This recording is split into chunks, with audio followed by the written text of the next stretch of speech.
Hello everyone and welcome back. आज के class में हम लोग स्कोप ऑफ रिसर्च के बारे में पढ़ेंगे कि रिसर्च का क्या स्कोप है और इसमें बहुत सारे पॉइंट्स, बहुत चीजों के बारे में हम आज डिस्कस करने जा रहे हैं। हम ऑलरेडी रिसर्च क्या होता है, उसके कैरेक्टरिस्टिक्स क्या है, कैसे परफॉर्म करना है, ये सब प्रोसेस ऑलरेडी देख चुके हैं। आज हम स्कोप ऑफ रिसर्च के बारे में डिटेल में पढ़ेंगे। बहुत ही मजेदार टॉपिक, एग्जाम के लिए बहुत ही इंपॉर्टेंट टॉपिक। 4 से 5 मार्क का क्वेश्चन के लिए एग्जाम में बहुत बार क्वेश्चन पूछा जाता है। What are the scopes of research, explain the scope of research, ऐसा करके क्वेश्चन बहुत बार पूछा जाता है। ठीक है, आ जाओ शुरू करते हैं हम लोग। Business research is a systematic inquiry. Again word systematic याद रखना, जब भी बिजनेस रिसर्च का डेफिनेशन लिखोगे या कहीं पर भी बिजनेस रिसर्च के बारे में कुछ लिखोगे, सिस्टमैटिक पॉइंट को जरूर से लिख कर आना। That helps to solve business problem and contributes to management knowledge. It is an applied research. It facilitates the managerial decision process of all aspects of a business. The emphasis of business research is to shift decision maker from, सबसे important line, यही line के लिए मैं ये paragraph पढ़ा रहा हूं, वरना इस पैराग्राफ में कुछ भी नहीं था। The emphasis of business research is to shift decision maker from risky initiative decision to decision based on systematic and objective investigation. अब मैं तुम्हें एग्जांपल दे रहा हूं। अगर तुम बिना रिसर्च किए समोसे का ठेला खोल लेते, मन में डर होता या नहीं होता? चलेगा नहीं चलेगा, दुकान बंद हो जाएगा, लॉस हो जाएगा, कोई मेरा समोसा खरीदेगा, अच्छी क्वालिटी का बनाऊं, खराब क्वालिटी का बनाऊं, प्राइस कम रखूं, ज्यादा रखूं, क्या करूं क्या ना करूं, ये तुम्हारे मन में हमेशा से कंफ्यूजन रहता कि नहीं रहता? यस। अगर मैं एक समोसे का दुकान खोलने जा रहा हूं, कौन से लोकेशन में खोलूंगा? हो सकता है आसपास 10 समोसे वाले और हैं, मेरा समोसा बिके ही ना। क्या समोसा का दुकान जिस लोकेशन में मैं खोलने जा रहा हूं ये सही है या गलत है? हालांकि मुझे एग्जांपल लेना चाहिए कोई मल्टीनेशनल कंपनी खोलने के बारे में, लेकिन मैं समोसे का एग्जांपल ले रहा हूं ताकि तुम उस प्रॉब्लम से कनेक्ट कर पाओ। तुम जहां पर हो, आसपास हर रोज देख रहे हो, मैं तो देख रहा हूं डेली समोसे का दुकान। मैं जब भी समोसा लेने जाता हूं मुझे 10 मिनट लाइन में खड़ा रहना पड़ता है, उसके बाद मुझे मिलता है, इसीलिए मैं समोसे का एग्जांपल ले रहा हूं। ठीक है, अब ध्यान से सुनना। तो तुम्हारे मन में एक डर होता, क्या प्राइसिंग रखूं, किस क्वालिटी का बनाऊं, क्या साइज का बनाऊं, अच्छा वाला बनाऊं, बुरा वाला, खराब क्वालिटी का बनाऊं, प्राइस कम रखना है, ज्यादा रखना है, कितना क्वांटिटी में बनाना है, छोटा कढ़ाई लगाऊं, बड़ा कढ़ाई लगाऊं, एक बार में बहुत सारे एम्प्लॉय को हायर कर लूं, समोसा के साथ कुछ और भी बनाऊं, कौन से लोकेशन में रखूं, ठेला खोलूं, दुकान खरीदूं, क्या करूं क्या ना करूं। ये एक रिस्की बिजनेस तुम्हें लगता।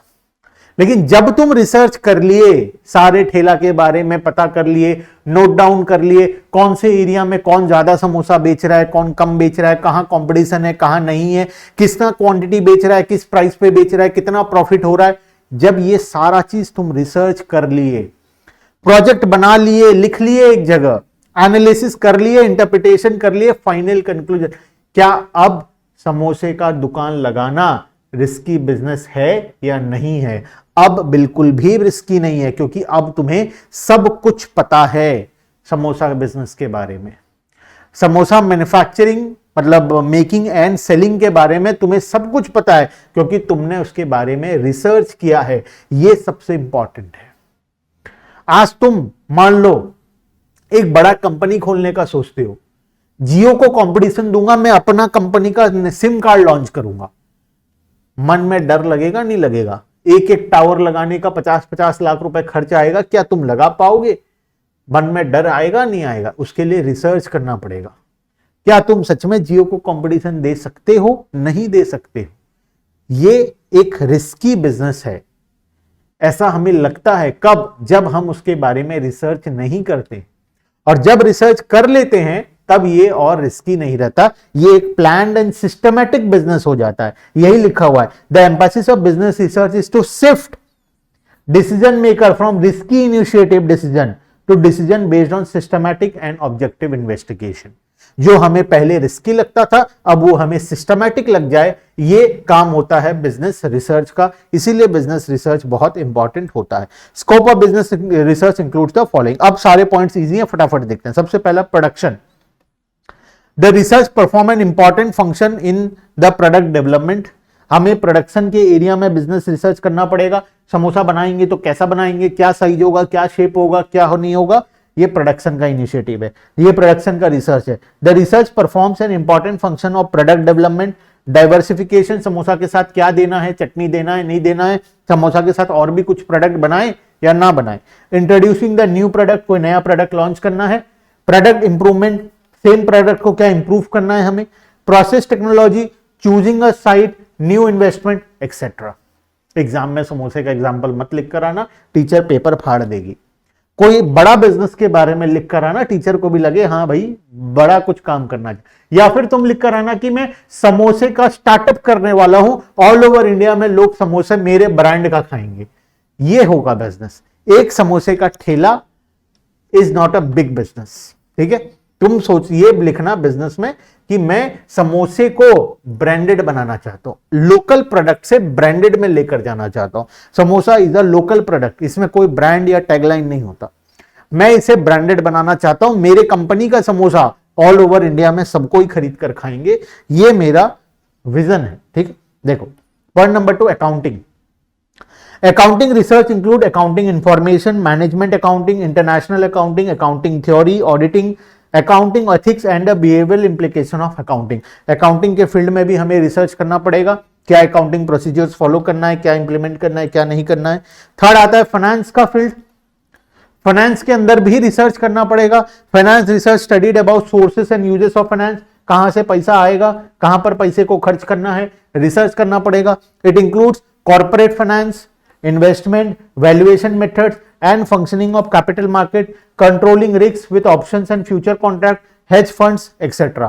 ये सारा प्रोसेस फाइनेंस से रिलेटेड है। कहां से पैसा मिलेगा, कितना पैसा मिलेगा, किस वैल्यूएशन पे मिलेगा। शार्क टैंक देखते हो तो ये प्रोसेस तुम्हें समझ में आ जाएगा।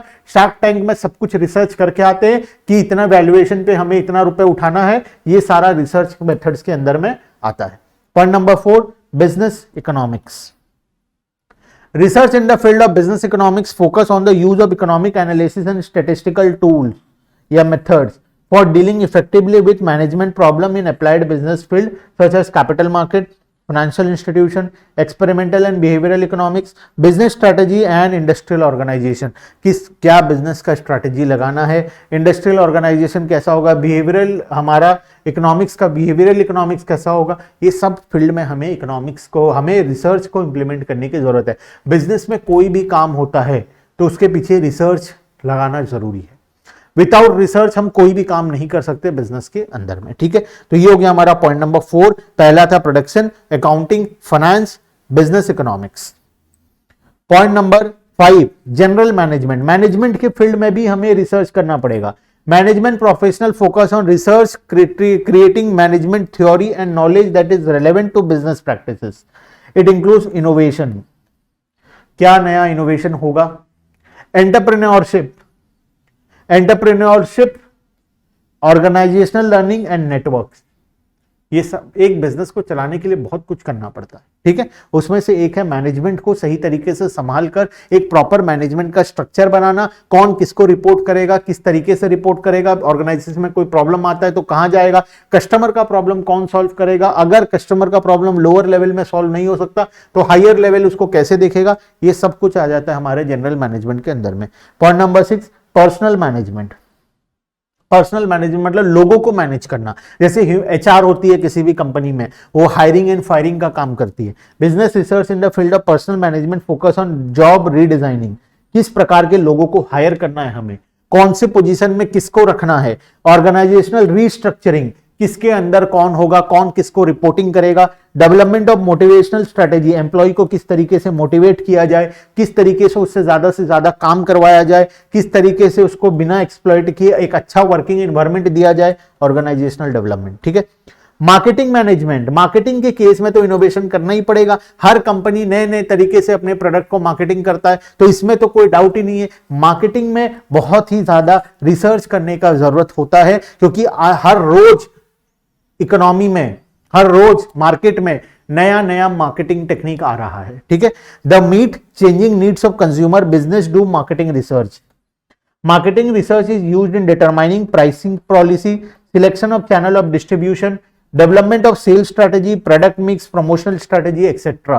किस तरीके से प्रोडक्ट को मार्केट में बेचा जाएगा, किस तरीके से प्रोडक्ट का मार्केटिंग किया जाएगा, किसको ब्रांड एम्बेसडर लिया जाएगा, टीवी में ऐड चलाया जाए, इंस्टाग्राम में चलाया जाए, फेसबुक में चलाया जाए, कूपन्स डिस्ट्रीब्यूट किया जाए, कॉम्बो ऑफर्स चलाया जाए, ये सब कुछ मार्केटिंग मैनेजमेंट का काम होता है। उसके बाद आता है organisational behaviour. Research in the field of organisational behaviour combines training in the theory and method of psychological and sociology in the study of business administration, empirical research on organizational phenomena। लोगों को training देना, organisational behaviour, ठीक है, उनको अपना behaviour सिखाना, organisation के अंदर किस प्रकार का बिहेवियर होता है वो मैनेज करना। नेक्स्ट आता है इंटरनेशनल बिजनेस, इंपोर्ट एक्सपोर्ट, बाहर के लोगों से कैसे डील करना है, ये भी एक बिजनेस रिसर्च का पार्ट ही है। International business in today's global environment, all business is international business. Research in this area focus on understanding how managers and firm can thrive in an increasingly complex and dynamic global business environment। हम हमारा product को globally कैसे लेकर जाएं, किस तरीके से हम ग्लोबली हमारे ब्रांड्स को प्लेस करें, कौन से कंट्री में हमारे प्रोडक्ट का डिमांड आएगा, कौन से कंट्री के अकॉर्डिंग हमें हमारे प्रोडक्ट को चेंज करना पड़ेगा, टेस्ट और प्रेफरेंस के अकॉर्डिंग, ये सब कुछ इंटरनेशनल बिजनेस के अंदर में आ जाता है। ये भी एक बिजनेस रिसर्च का मेथड है। नेक्स्ट आता है एंटरप्रेन्योरशिप एंड इनोवेशन, नया इनोवेशन करना, new innovation, entrepreneurship and innovation, नए नए प्रोडक्ट्स को लॉन्च करना, नए नए फीचर्स के साथ on the basis of market demand, customer को जो चाहिए उसके बेसिस में। Research with in the entrepreneurship and innovation group focus on innovative growth oriented entrepreneurship and study of innovation surrounding new information and communication technologies. Point number 11, strategic research. Strategic research ये आखिरी point है हमारे scope का कहां पर तुम business research को implement कर सकते हो। This is known as scope of research. हम 10 पॉइंट देख लिए, 11वां पॉइंट और आखिरी point is pursues multi disciplinary research that utilizes multiple methodologies, quantitative as well as qualitative, to study how companies and industries around the world develop and sustain competitive advantage। बाकी companies किस तरीके से अपने competition को manage कर रहा है उसको हमें सीखना जरूरी है, जिसको हम बोलते हैं स्ट्रेटेजिक रिसर्च। आज समोसा का दुकान खोलोगे, कोई दुकान वाला ज्यादा समोसा बेच रहा है, कोई कम बेच रहा है, कुछ तो स्ट्रेटेजी अलग है ना, वरना क्यों अलग ज्यादा बेचेगा कोई, क्यों कम बेचेगा कोई। हो सकता है वो समोसे के साथ जो तरीके से कस्टमर से बात करता है लोगों को अच्छा लगता हो, लोग उसके पास जाते हो। कोई दुकान वाला अच्छे से बात ना करता हो सकता है ये चटनी एक्स्ट्रा देता हो, वो एक ही बार चटनी देता है, दोबारा देने से चिल्लाता है कि इतना चटनी कौन खाता है बोलकर, और पहला दुकान वाला चटनी जितनी बार मांगो वो दे देता है, तो कस्टमर हो सकता है उसके पास जाने। ये जो स्ट्रैटेजी है, this is known as strategic research, कि कौन सा स्ट्रैटेजी काम कर रहा है मार्केट में, हमें कौन सा स्ट्रैटेजी को फॉलो करना है, कंपटीशन किस, बाकी जो हमारे कॉम्पिटिटर्स हैं वो कौन सा स्ट्रैटेजी लगा रहे हैं, ये सारा प्रोसेस आता है स्ट्रैटेजिक रिसर्च के अंदर में। क्लियर है बात? तो यहां तक हमारा आज का टॉपिक हुआ स्कोप ऑफ रिसर्च। बाकी का डिस्कशन हम लोग नेक्स्ट क्लास में करेंगे। उम्मीद है सभी को सब कुछ समझ में आ रहा है। चलो bye bye and thank you.